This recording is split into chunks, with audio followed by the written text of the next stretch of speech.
की हैं। अब जरा बढ़ते आगे, बात जरा जम्मू कश्मीर की करेंगे, क्योंकि जम्मू कश्मीर के अंदर भी एक बड़ी खबर जहां एनआई की जानिब से कल छापामारी की गई है मुख्तलिफ अजला के अंदर, जिनमें जनूबी कश्मीर के साथ साथ शुमाली कश्मीर में भी छापामार कार्रवाई की गई है। टेरर फंडिंग मामले को लेकर एनआई की जानिब से ये कार्रवाई की गई है। 14 ऐसे मकामात हैं जहां पर 17 ऐसे मकामात हैं जहां पर एनआई की जानिब से कार्रवाई की गई हैं, छापे मारे गए हैं, जिनमें से जम्मू के साथ साथ कुलगाम, अनंतनाग, पुलवामा और बारामूला डिस्ट्रिक्ट्स जो अजला है वहां पर छापेमारी हुई है।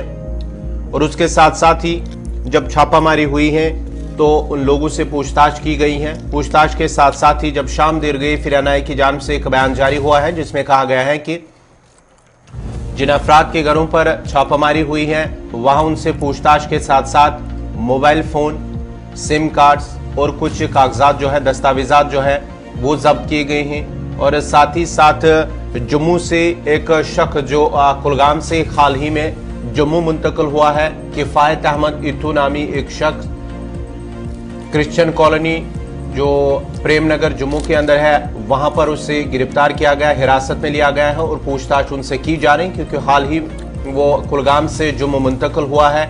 उसके साथ साथ ही उनके घर से मोबाइल फोन, उनका मोबाइल फोन और कुछ कागजात, दस्तावेजात हैं वो जब्त किए गए हैं, एनआई ने अपने कब्जे में लिए हैं, उनसे पूछताछ भी की जा रही है। उसके साथ साथ ही कुछ और लोग जो कुलगाम और दीगर वादी के मुख्तलिफ इलाकों से जम्मू मुंतकिल हुए हैं वो पुलिस और एनआई के रडार पर हैं, उनसे नजर रखी जा रही है, ये एनआई की जानिब से अपने बयान में कहा गया है। और साथ ही साथ पुलवामा के अंदर भी जब छापामारी हुई है तो साबिक पुलिस इंस्पेक्टर के घर पर छापामारी हुई है। कल पुलवामा के अंदर चुरसू, अवंतीपुरा के साथ साथ पुलवामा के अंदर भी कार्रवाई हुई है, छापामारी हुई है।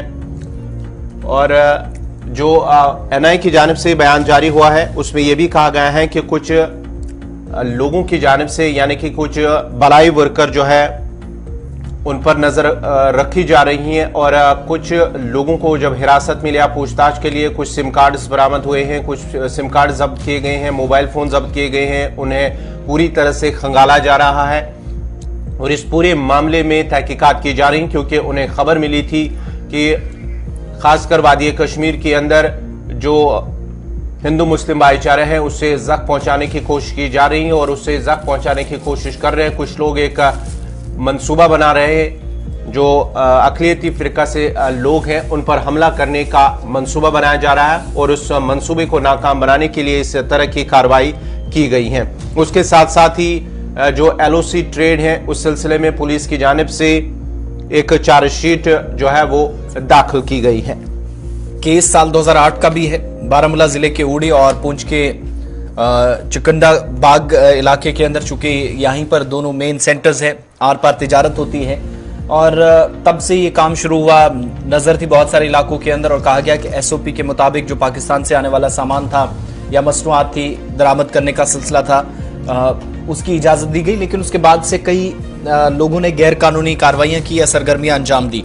सेक्शन 120 बी आईपीसी की, इसके अलावा सेक्शन 17, 20, 21, 39 और 40 के तहत अनलॉफुल प्रिवेंशन एक्टिविटीज एक्ट के तहत केस जो है वो भी दर्ज किया गया और 3 लोगों के नाम सामने आए, जिनमें पुलिस के मुताबिक इन पर ये सारे इल्जाम तय हुए और अब चार्जशीट फाइल कर दी गई एनआईए की तरफ से। कल जब कार्रवाइयां हुई तो रात देर गए प्रेस बयान भी सामने आया। इन लोगों की जो मुल्जिमान है शनाख्त हुई है। तनवीर अहमद वानी, साकिना पुलवामा, अरशद इकबाल ये बारामूला का है और बशीर अहमद, इन 3 लोगों के बतौर इनकी शनाख्त हुई है, जिन पर ये इल्जामात है। दस्तावेजात की जांच वगैरह के बाद पता चला कि इन मुल्जिमान ने जो दरामद शुदा बादाम था उसमें सरहद पार से पाकिस्तान वाले से कुछ ऐसे लोगों की तरफ से इस तरह का काम किया गया जो तंजीम हिजबुल मुजाहिदीन काम कर रही थी, उनके साथ जुड़े लोग थे और उनके इशारों पर भी कुछ ऐसे काम हो रहे थे। और जिन गाड़ियों में बादाम बाकी चीजें आ रही थी वहां से दस्तावेजात भी बरामद हुए, जिनसे पता चला कि इन लोगों के टेरर फंडिंग से रिलेटेड लिंक्स हैं। अब एफआईआर पहले से लगी थी लेकिन इस केस में चार्जशीट भी फाइल कर दी गई है।